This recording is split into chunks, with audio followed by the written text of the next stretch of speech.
Moja historia z powrotem do Polski jest raczej niestandardowa, bo nie wracam na długo. Ale do Anglii też mnie już nie ciągnie. W ogóle mój wyjazd do Londynu był trochę dziełem przypadku. W 2013 roku byłem na 5. roku studiów i na ostatnim semestrze wyjechałem na wymianę studencką do Portugalii. Po 5 miesiącach w lipcu wróciłem do Polski, napisałem pracę magisterską i równocześnie szukałem pracy. Pierwszą konkretną ofertę dostałem z firmy w Londynie, więc nie myśląc wiele spakowałem walizkę i pojechałem.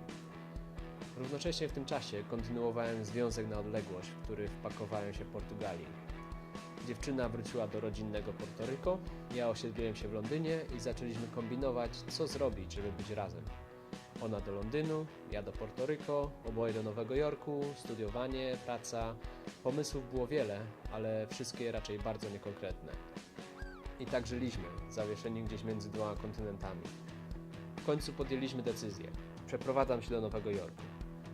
Wzięliśmy ślub cywilny i zaczęliśmy długi proces załatwiania zielonej karty. Wyprowadzka z Londynu nie była trudną decyzją. Nigdy mnie to miasto nie zachwycało.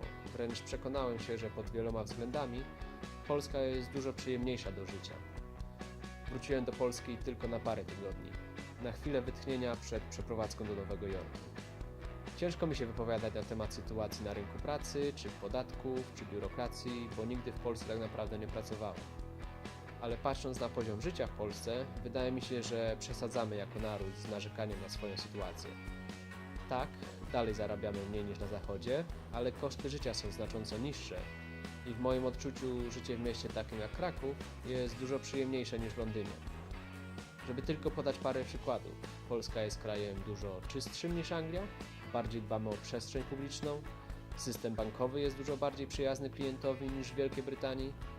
Czasami nie zdajemy sobie sprawy, jak fajnym krajem jest Polska. Moja przyszłość jest jednak gdzieś indziej. Równocześnie zdecydowanie chciałem kiedyś wrócić do Polski lub chociaż mieć możliwość przyjeżdżać tu jak najczęściej.